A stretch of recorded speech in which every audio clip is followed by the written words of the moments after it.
हमारे YouTube channel science classes bye डोडा sir में आप सभी का हार्दिक स्वागत है। कल हमने लेंस के बारे में अपवर्तन को समझाते हुए लांत में ये बात कही थी कि अपने इन्हीं क्लासेस को कल कंटिन्यू करेंगे। आज अपने परावर्तन करेंगे गोलीय धरातल से।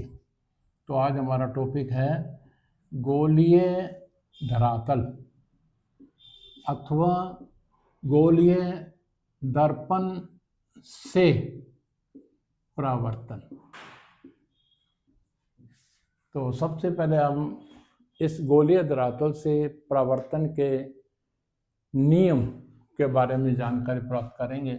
इसमें से पहला नियम है, वे प्रकाश की किरणें जो मुख्य अक्ष के समानांतर चलती हैं वे लेंस दर्पण से परावर्तन के पश्चात मुख्य फोकस से होकर जाती हैं। जैसा कि हमने लेंस में भी यही किया था, ठीक वही बात इसमें भी है। वो अपवर्तन था, ये परावर्तन है। दूसरा, वे प्रकाश की किरणें जो मुख्य फोकस से होकर चलती हैं दर्पण से परावर्तन के पश्चात मुख्य अक्ष के समानांतर हो जाती हैं। तीसरा नियम था हमारा, वे प्रकाश की किरणें जो वक्रता केंद्र में से होकर जाती हैं वे बिना मुड़े परावर्तन के पश्चात सीधी निकल जाती हैं। चौथा नियम था हमारा, वे प्रकाश की किरणें जो मुख्य अक्ष के प्रकाश केंद्र, जिसको कि अपने यहाँ ध्रुव भी कहते हैं, पर मुख्य अक्ष के साथ जितने डिग्री का कोण बनाती हैं परावर्तन के पश्चात उतने ही डिग्री का कोण भी बनता है। अर्थात हम यहाँ ये कहते हैं कि आपतन कोण बराबर परावर्तन कोण होता है। ये चार नियम जो है इसमें लगाते हुए प्रतिबिंब का बनना ध्यान से समझेंगे। तो अब मैं फिर वही बात करता हूँ आपके सामने, जैसे मैंने कल लेंस के बारे में कहा था आपको कि यहाँ पर भी हमारे पास कौन कौन सी स्थितियाँ हैं जो कि पेपर में प्रतिबिंब के लिए पूछी जाती हैं। मैं सबसे पहले उनको लिख रहा हूँ, आप भी जरा ध्यान से देख लें इसको। पहली स्थिति है जब वस्तु दर्पण के सामने प्रकाश वक्रता केंद्र अर्थात सी तथा अनंत के बीच में हो। दूसरी स्थिति कौन सी होती है, जब वस्तु वक्रता केंद्र अर्थात सी पर हो। तीसरी स्थिति होती है जब वस्तु वक्रता केंद्र सी एंड मुख्य फोकस अर्थात एफ के बीच में हो। और चौथी स्थिति आती है जब वस्तु एफ यानी कि मुख्य फोकस पर हो। और पांचवी स्थिति आती है जब वस्तु अनंत पर हो। छठी स्थिति आती है जब वस्तु ध्रुव और मुख्य फोकस के बीच में हो। ध्रुव के लिए हम यहाँ यूं भी कहते हैं दर्पण अथवा ध्रुव एंड मुख्य फोकस के बीच में हो। तो ये हमारे पास 6 स्थितियां हैं जो कि पेपर में प्रतिबिंब के लिए पूछी जाती हैं। इनसे जितने भी प्रतिबिंब बनते हैं उनका कभी कभी एग्जाम में नाम ये भी आता है कि इनको रेखा चित्र लीनियर डायग्राम भी कहते हैं। तो मैं अब इनमें से कोई एक दो फिर वही एग्जाम्पल के तौर पे लेता हूँ। मान लीजिए पहला हमारा क्वेश्चन आ गया, दर्पण के सामने वस्तु वक्रता केंद्र और मुख्य फोकस के बीच में है, तो प्रतिबिंब कहाँ बनेगा, कैसा बनेगा। यानी कि बोर्ड वाला ये पूछा कि इसका रेखा चित्र बनाइए और प्रतिबिंब की व्याख्या कीजिए, बस इसी को समझाना है। अब जरा मैं फिर आपको बता रहा हूँ। देखिए, हमने वही कल वाली ट्रिक जैसा कि मैंने बताया आपको कंटिन्यू करने के लिए फार्मूला हमारा वही का वही लगता है। 1/v is equal to 1/f minus 1/u। कल भी यही लेंस में भी था, इसमें भी, यानी कि याद करना बहुत आसान है। अब इसको जैसे वो किया वैसे ये हो जाएगा। अब यहाँ पर v क्या है? दर्पण तथा प्रतिबिंब के बीच की दूरी, प्रतिबिंब के बीच की दूरी। और f क्या है? दर्पण की फोकस दूरी। और u क्या है? दर्पण तथा वस्तु के बीच की दूरी, जो प्राय पेपर में दी हुई आती है। तो दर्पण एंड वस्तु के बीच की दूरी। अब जैसा कि मैंने अभी आपको बताया, हमारे पास क्वेश्चन क्या आया है, वस्तु कहाँ पर है, प्रकाश वक्रता केंद्र और मुख्य फोकस के बीच में है। चलिए अब हम फिर वही मानते हैं। यहाँ पर माना कि उसका f कितना है? 10। तो कल हमने क्या कहा था? 2f। लेंस के लिए तो ये 2f ही होता है, लेकिन अगर दर्पण कर रहे हैं तो इसी का नाम यहाँ c होता है, क्योंकि हमने यहाँ 2f नहीं लिखना, इसी को आप c मान लें। मतलब दिमाग में ये रखें कि मेरा 2f ही है। c is equal to 20। u paper में दिया हुआ क्या आया है? वस्तु f और वक्रता केंद्र के बीच में है, तो इन दोनों के बीच का मान रख लें। मान लीजिए मेरे पास आ गया 15। तो अब मैं इसको फिर उसी फार्मूले में लगा के इसको सॉल्व करूंगा और v की वैल्यू को हल कर देते हैं। तो देखिए हम इसको रखते हैं 1/10 माइनस 1/15। तो एलसीएम हमारे पास कितना आ गया? 30। इसको सॉल्व करेंगे तो 3 - 2 इज इक्वल टू 1/30। तो 1/v is equal to 1/30। Then on cross multiply v is equal to 30।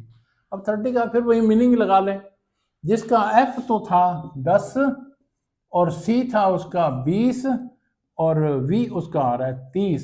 तो 30 का मतलब क्या हो गया? c वक्रता केंद्र से दूर, अर्थात वक्रता केंद्र से परे। तो अब मैं इसका रेखा चित्र बनाऊंगा नियमानुसार, जैसे कि मैंने अभी आपको 4 नियम बताए हैं, लेकिन प्रतिबिंब बनाने के लिए हमारा 2 नियमों से ही काम चल जाएगा। आप देखेंगे हर बार मैं वही बनाऊंगा तो नियम 2 ही लगाने होते हैं। वो नियम कौन से लगेंगे जरा देख लीजिए इसको। सबसे पहले हम वस्तु को रख लेते हैं। कहां पर रखना है मैंने वस्तु को? C और F के बीच में, मध्य में रख दिया मैंने, ये लो। तो पहला नियम क्या बताया मैंने? वे प्रकाश की किरणें जो मुख्य अक्ष के समानांतर चलती हैं, ये चली यहां से, दर्पण से परावर्तन के पश्चात कहां से होकर जाएगी? मुख्य फोकस से होकर जाती है। तो अभी आपके सामने देख लिया मैंने, इसको मुख्य फोकस से मिला दिया। और दूसरा नियम कौन सा लगाना है? छोड़ दो। तीसरा नियम को लास्ट मैंने क्या बताया था? आपतित किरण मुख्य अक्ष के साथ जितने डिग्री का कोण बनाती है, परावर्तित किरण भी उतने डिग्री का कोण बनाएगी। तो अब हम कोण को कैसे मापेंगे? उसके लिए छोटी सी ट्रिक जो आपको काम में लेनी है, वो क्या? इसमें जितनी हाइट पर हमारी वस्तु है, ऑब्जेक्ट है, उतने ही हाइट पर हम क्या करेंगे? नीचे एक छोटा सा ट्रिक बिंदु लगा लेंगे। ये मान लीजिए मैंने यहाँ बिंदु लगा दिया।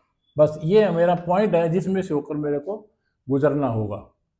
तो अब मुख्य अक्ष के साथ जितने डिग्री का कोण बनाएगी, ये मैंने यहाँ लाइन लगा दी। इसमें परावर्तित किरण भी उतने ही डिग्री का कोण बनाएगी। मैंने इसको इससे यूँ मिलाना है। इसको देखो,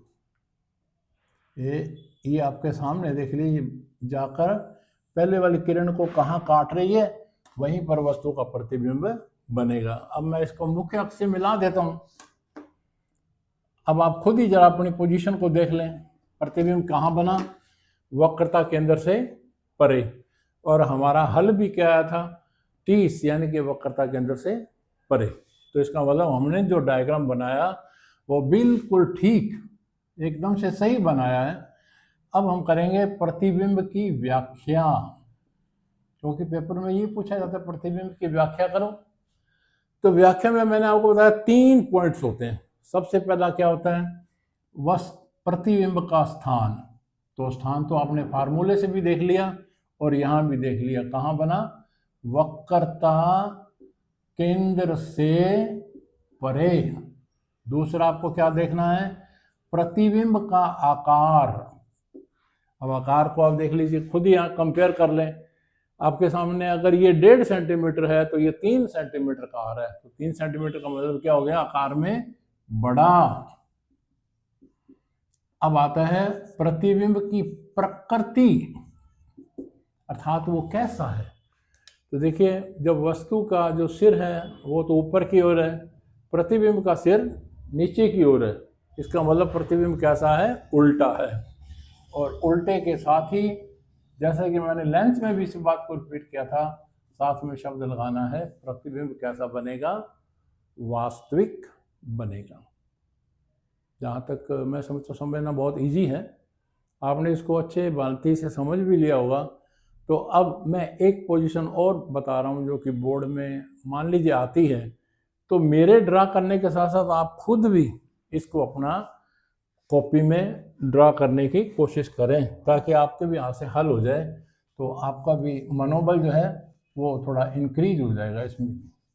चलिए, अब मान लीजिए पेपर में क्या आया है, वस्तु दर्पण के सामने वक्रता केंद्र पर है। वस्तु वक्रता केंद्र, वक्रता केंद्र को कौन सा पॉइंट कहते हैं, सी। वस्तु सी पर है, तो प्रतिबिंब जो है वो कैसा बनेगा, कहाँ पर बनेगा। चलिए फिर वही फार्मूले में आ जाइए, क्योंकि सबसे पहले आपको वो लगाना ही लगाना है, 1/v = 1/f - 1/u, जिसका f हमने कितना मान लिया, 10, तो c कितना हो जाएगा, 20। और u मैंने अभी क्वेश्चन में क्या लिखा है, वस्तु वक्रता केंद्र पर है और वक्रता केंद्र आपका कितना है, 20, तो u बराबर भी कितना हो जाएगा, 20। अब आप इसको सूत्र में लगाइए, तो आपके पास आता है 1/10 - 1/20, एलसीएम आ गया 20, सॉल्व करने पर 2 - 1 = 1/20, अर्थात v बराबर 20। यहाँ 20 से हम अपना फिर वही मीनिंग बनाएंगे। 20 यहाँ पर क्या चीज़ है, ये देखिए 20 वक्रता केंद्र है, इसका मतलब प्रतिबिंब भी कहाँ बनेगा, वक्रता केंद्र पर ही बनेगा। अब सबसे पहला काम तो हम जो रेखा चित्र बनाएंगे उसमें प्रतिबिंब वक्रता केंद्र पर बनना चाहिए, और उसी चित्र के अनुसार पर हम इसकी व्याख्या भी आसानी से कर लेंगे। तो अब मैं एक बार फिर इसको ड्रॉ कर रहा हूँ, आप भी अपनी कॉपी में इसको ड्रा करने की कोशिश करें। ये देखिए, मैंने वक्रता केंद्र पर वस्तु को रख लिया है। बस ये ट्रिक बिंदु जो है ना, इसकी आप भूल नहीं करेंगे। किसके लिए, कोण बराबर करने के लिए। तो जितनी हाइट पर आपने वस्तु को रखा है ना, उतनी हाइट पर आप सबसे पहले प्रतिबिंब का निशान जो है ना वो पॉइंट लगा लें, ताकि ये आपकी भूल नहीं होनी चाहिए, नहीं तो कोण बराबर नहीं होगा तो हमारा चित्र भी सही नहीं बनेगा। अब हमने वस्तु को कहाँ रख लिया है, वक्रता केंद्र पर। तो हमारा पहला नियम क्या है, वे प्रकाश की किरणें जो मुख्य अक्ष के समानांतर चलती हैं, ये आपके सामने देखिए समानांतर चली, परावर्तन के पश्चात कहाँ से होकर जाएगी, मुख्य फोकस से होकर जाती है। ये देख लीजिए, मैंने मुख्य फोकस से होकर इसको निकाल दिया। अब चौथा पॉइंट, आपतित किरण मुख्य अक्ष के साथ जितने डिग्री का कोण बनाएगी, परावर्तित किरण भी उतने डिग्री का कोण बना रही है। तो हम सबसे पहले आपतित किरण, ये आपतित किरण जो ध्रुव पर गिरेगी, ध्रुव पर आपतित किरण जितने डिग्री का कोण बना रही है, परावर्तित किरण भी अब उतने डिग्री का मतलब आपको मैंने कहा उस पॉइंट पर आ जाइए बस। तो मैंने उस पॉइंट से इसको मिलाया। अब देखिए ये कहाँ पर काट रहा है, अभी आपके सामने है बिंदु जहाँ पर इसको काटा है। अब इस काटने वाले बिंदु को मुख्य अक्ष से मिला के देख लें, ये देखिए बिल्कुल ठीक वक्रता के अंदर के ऊपर ही बना।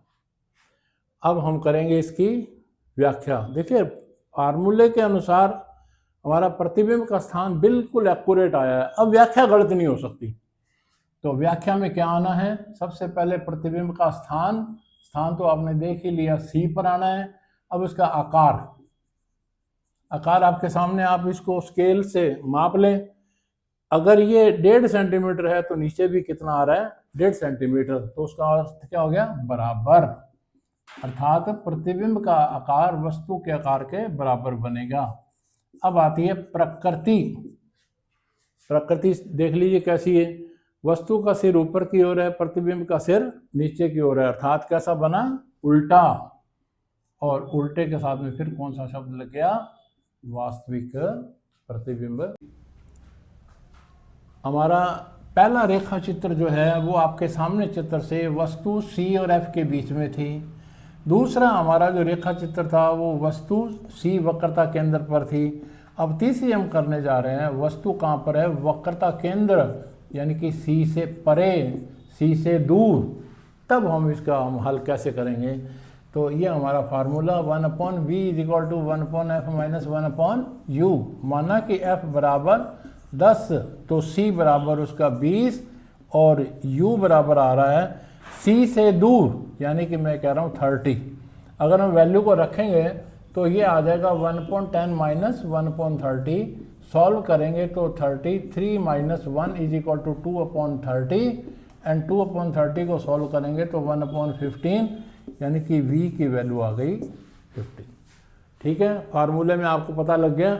अब आप थोड़ा सा इसका अर्थ बना लें, जिसका f तो है 10, c है 20 और v आ रहा है 15। तो देखिए 10 और 20 के बीच में आ रहा है, इसका मतलब हमारा प्रतिबिंब 15 से हमारा मतलब क्या बन गया कि प्रतिबिंब जो है वो f और c के बीच में बनेगा। अब हम इसको ड्रॉ करेंगे।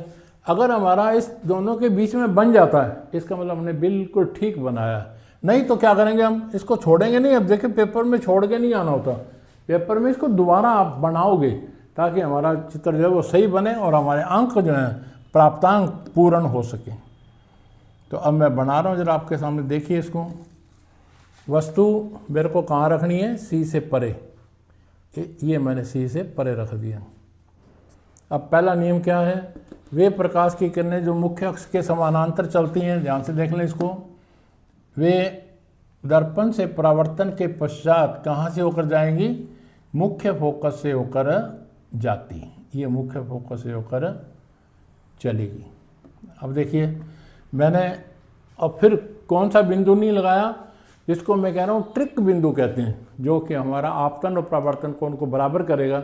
मान लीजिए आप भी भूल सकते हैं, तो अब पहले बिंदु लगाएं फिर दूसरा नियम लगाएं। अब जितनी ऊंची वस्तु है उतने ही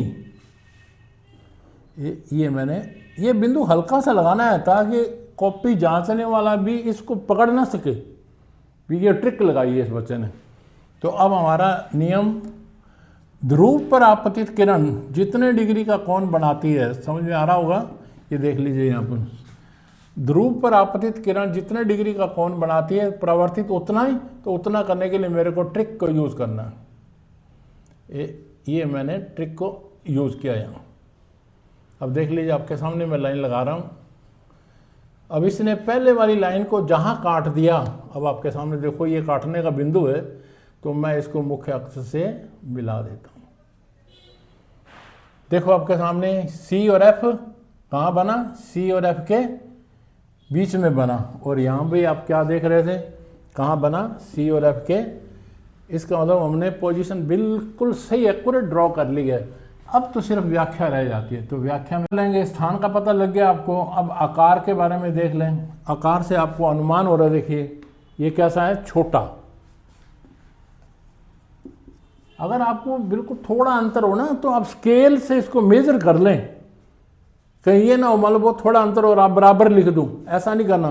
बिल्कुल स्केल से मेजर करो, भले ही वो 1 मिलीमीटर का भी अगर छोटा है तो छोटा ही लिखना आपको। अब आता है प्रकृति। प्रकृति के बारे में इसका मतलब वो कैसा है, देखिए वस्तु का सिर ऊपर की ओर है, प्रतिबिंब का सिर नीचे की ओर है, बस पता लग गया, उल्टा। और उल्टे के साथ में कौन सा लगाना है, वास्तविक शब्द आपको लगाना। तो ये थे कुछ रेखा चित्र जो मैंने ड्रा किए हैं, अब कुछ आप अपनी कॉपी में भी इसको ड्रॉ कर लेंगे। और अब हम करते हैं जो हमने कल किया था लेंस। लेंस मैंने कल भी आपको 2 प्रकार के बताए थे, कौन कौन से थे, उत्तल और अवतल। तो कभी कभी एग्ज़ाम में उन लेंस के अंतर का क्वेश्चन भी आ जाता है कि इन दोनों में क्या अंतर है। तो अब हम अंतर का क्वेश्चन कर लेते हैं। इसमें अंतर करने के लिए आपको सबसे पहले 2 कॉलम बनाने होंगे। जैसा कि प्राय कॉमन की बात है, अंतर बताने के लिए प्राय कॉमन में लिखते हैं या पॉइंट के हिसाब से लिखते हैं। तो हम अच्छा समझते हैं कि इसके लिए आप कॉलम बना लें। कॉलम में पहले कॉलम में आती है क्रम संख्या, दूसरे कॉलम में दोनों में से कोई एक लेंस लिख दें। मान लीजिए उत्तल लेंस और वो है अवतल लेंस। पहला पॉइंट तो इसकी स्ट्रक्चर रचना का था कि उत्तल लेंस जो होते हैं ये किनारों पर पतले तथा बीच में मोटे होते हैं। ये ठीक उसके ऑपोजिट हैं, किनारों पर मोटे और बीच में पतले होते हैं। दूसरा, ये अपने पर आपतित किरण को किसी एक बिंदु पर संग्रहित करते हैं। आपतित किरणों को किसी एक बिंदु पर संग्रहित करते हैं। और ये ठीक इसका ऑपोजिट है। तो आपतित किरणों को फैलाने का अर्थात प्रसारित करने का काम करते हैं। तीसरा पॉइंट, इनका जो मुख्य फोकस है, जहाँ पर किरणें आ जाकर संग्रहित होती हैं, वह मुख्य फोकस कहलाता है। इनका मुख्य फोकस जो है वह वास्तविक होता है।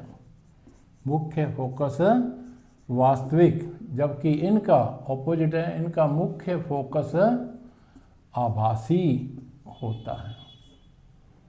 चौथा, उत्तल लेंस से बनने वाले प्रतिबिंब सदैव, या यूं कह दूं कि प्राय उल्टे और वास्तविक बनते हैं। प्रतिबिंब जो होते हैं वे प्राय का मतलब देखिए कोई एक आध बीच में थोड़ा इसके ऑपोजिट भी आता है, प्राय उल्टे तथा वास्तविक बनते हैं, जबकि इसके द्वारा बनने वाले प्रतिबिंब प्राय सीधे और आभासी बनते हैं। अब हमने उत्तल और अवतल लेंस के अंतर को हमने अध्ययन कर लिया है।